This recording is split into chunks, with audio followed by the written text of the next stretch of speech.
শুভ দুপুর বন্ধুরা, বসে পড়েছি লাঞ্চ নিয়ে, দেখতেই পাচ্ছ। চলো প্রথমে বলে দিই কি কি রয়েছে। রয়েছে শাক ভাজা, রয়েছে মানকচু ভাজা কালো জিরে শুকনো লঙ্কা ফোড়ন দিয়ে, এখানে রয়েছে উচ্ছে দিয়ে আলু দিয়ে পেঁয়াজ দিয়ে ভাজা, এখানে রয়েছে চিংড়ি মাছ দিয়ে আর ছোলার ডাল দিয়ে কচুর শাক, এখানে রয়েছে আলু সেদ্ধ, এখানে হচ্ছে বেগুন ভাজা, অনুষ্ঠান বাড়ির বেগুন ভাজা, আর রয়েছে টক ডাল। এই যেহেতু আমি টক ডাল খাবো তো তাই জন্য এই যে একটু আলু ভাজা রয়েছে। এটা না আর বেশি দিন রেখে দিলে নষ্ট হয়ে যাবে, মানে নরম হয়ে যাবে।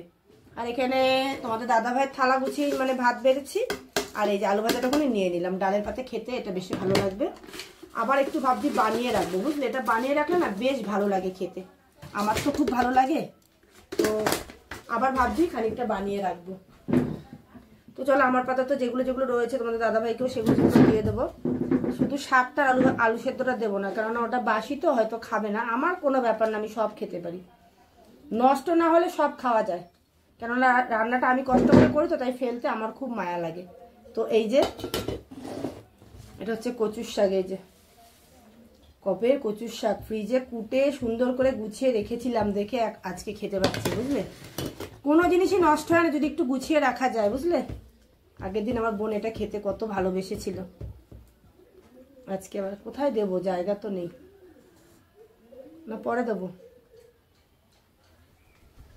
এই যে আর দেবো,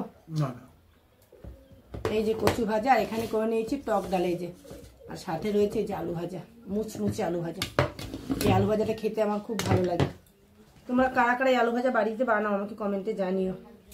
আচ্ছা আমি একটু পাতটা খালি করে, আমার পাতটার মধ্যে একেবারে যেন পুরো জাবড়া হয়ে গেছে, কোন দিক থেকে শুরু করবো বুঝতে পারছি না। তো একটু খালি করে নি। প্রকৃতির কি নিয়ম। পরশু দিনকে এত বৃষ্টি হচ্ছিল আর এত মেঘ ডাকছিল, আজকে আর দেখো রোদ উঠেছে। তবে রোদটা কিন্তু একটু মেরে, একেবারে যে অনেক রোদ তা না।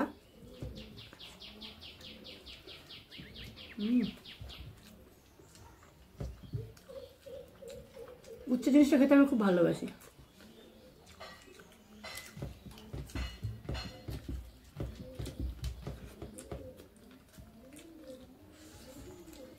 এত রকম রান্না করি আমি,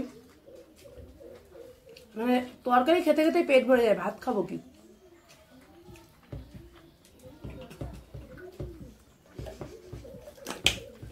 সত্যি কথা কি জানো, আমার তরকারির থেকে মানে ভাতের থেকে তরকারিটা খেতে বেশি ভালো লাগে।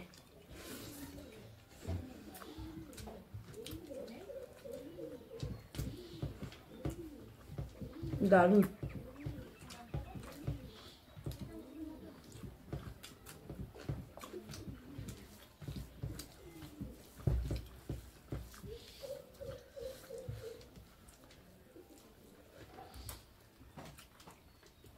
আমার এখন মনে হয় প্রতিদিন আমার খাবার টেবিলে যদি যে কোনো একটা শাক ভাজা থাকে তাহলে খুব ভালো হয়।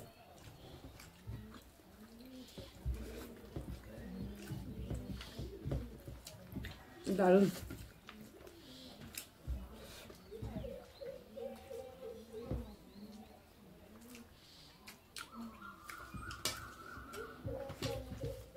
আগে কোনো অনুষ্ঠান বাড়িতে এইভাবে বেগুন ভাজা দিত, এখন তো বেগুন ভাজা উঠেই গেছে।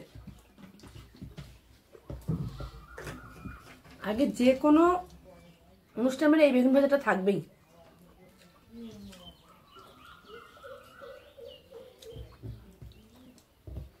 মডার্ন যুগের মডার্ন খাওয়া দাওয়া, তাই না।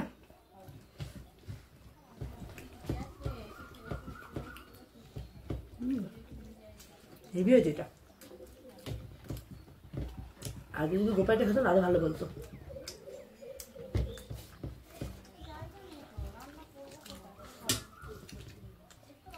দারুণ দারুণ।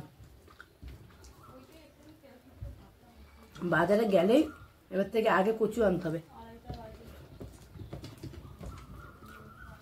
তারপর অন্য কাজ।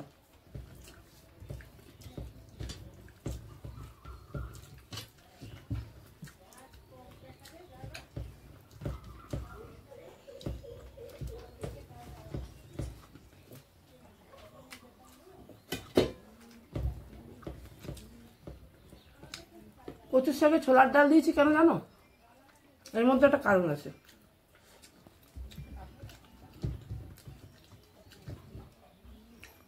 প্রথম কারণ হচ্ছে আমি ছোলাটা আগের দিন ভিজাইনি,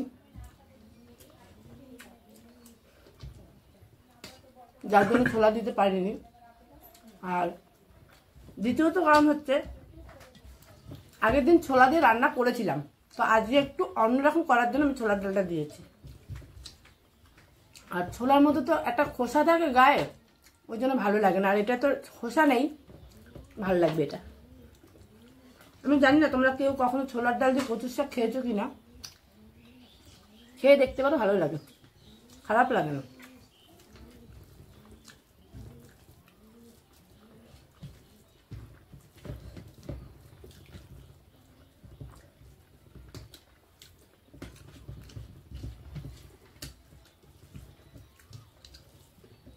কচুর শাকটা সব ঠিক আছে, আর একটু যদি মিষ্টি দিতাম জমে যেত।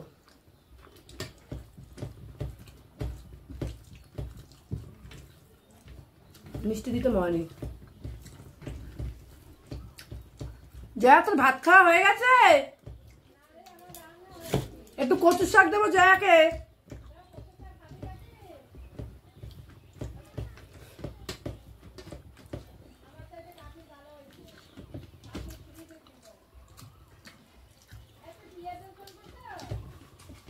না, আমি পেঁয়াজ রসুন দিয়ে তো কচু শাক করি না। চিংড়ি মাছ আর ছোলার ডাল।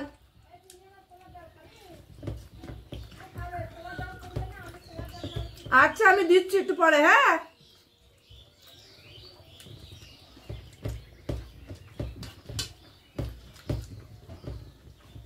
তবে কচু শাকটা একটু মিষ্টি দিলে ভালো হতো। একটু মিষ্টি রাখবো না, অল্প কম, আর একটু মিষ্টি দিলে একদম পুরো জমে যেত।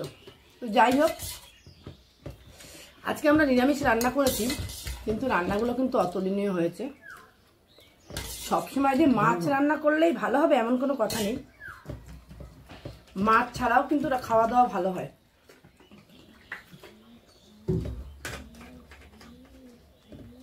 আর এই যে টক ডালটা দেখছো না, এই টক ডালটা যে রান্না করছি, মানে রান্না করেছি, এটার সাথে কিভাবে খেতে ভালো লাগবে জানো? এই একটু আলু ভাজা এভাবে নিয়ে,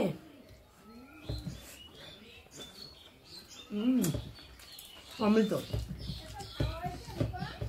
না। তো যাই হোক,